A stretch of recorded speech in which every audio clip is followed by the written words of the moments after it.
Hello everyone, I'm just here with hopefully a quick review of the Tandorio 37mm orange dial diver. So let's dive in. And just for that extra professional look to the video, I've written out the specifications by hand. So you might wish to pause here and feast your eyes on everything you need to know about this little orange beauty. As you can see, the Tandorio is running about 20 seconds behind Moscow time. However, I should add that I set this watch back last Sunday, so that was the 28th, and today is the 2nd of February, so it's just steadily losing about 4 seconds a day. Now I better move the phone from the mechanical watch before it gets a bit magnetised. Here we have a nice wrist shot of it. Even though it's just 37mm in diameter, it does okay on my wrist, which for reference is a big fat 19 centimetres or 7.5 inches. It looks alright. Yeah, I put this orange nylon strap on after it arrived. It came in a black rubber, but I like this better. Even though I wrote down the specifications, I'll show you some of the features and functions of the watch. It has the bezel. Yeah, it sounds a bit tinny, but it works perfectly well. There's a little bit of back play, but not very much.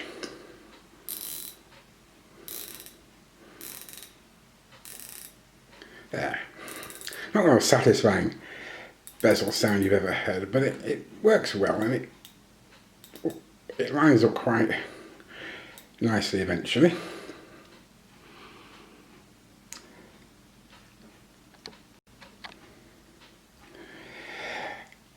The crown action is actually very smooth, which is what you'd expect from a Seiko mechanical movement. It doesn't really pop, but you can hand wind it. Put it at one more position, and you turn it this anti-clockwise, and that changes the date. You turn it clockwise, and it advances the GMT hand in handy 1 hour increments, which I think is very good. And then you can just pops in nicely. Yeah, it does hack. Just demonstrate that for those of you who, there we go, and then back in again. By the way, I did a time check on it before this clip, so there we go. That's getting a bit long now, so it just should wind back in rather neatly.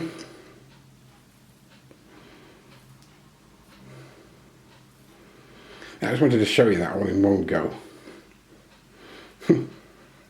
Yeah, so that, from that point of view, it's pretty good. I don't know if you can tell, but the 37 point something millimeter Tandorio is as thick as the 44mm Duro. So I suppose that's mechanical versus quartz for you.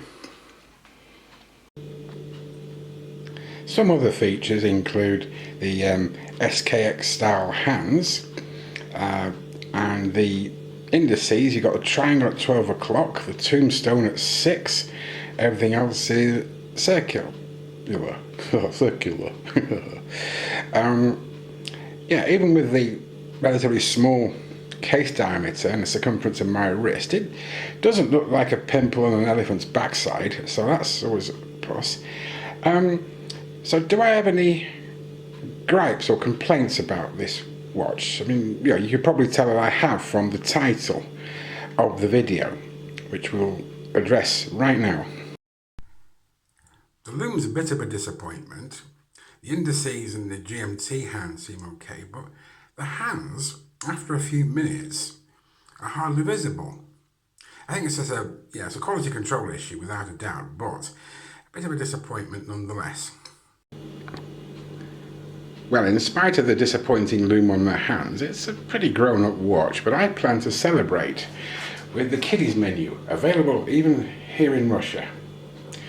Fish fingers, chips, baked beans and some fizzy orange pop. Yeah! Yeah. Oh, by the way, if you react uncomfortably to baked beans, you can chili powder the life out of them. It does work rather well. So take that as you will. Well, I hope you enjoyed the review of the Tandorio XK style mini diver. Although with Tandorio's water resistance, it's probably more of a dish diver, I suppose. I've just done some washing up in it and it's still running. I hope you didn't mind the lazy handwritten specifications. On Sunday, I'm planning to do a slightly longer review of the latest watch that I've received, and it might be the last one for a while. So in the meantime, hope you enjoyed the weekend. So take care everybody, ta-da for now.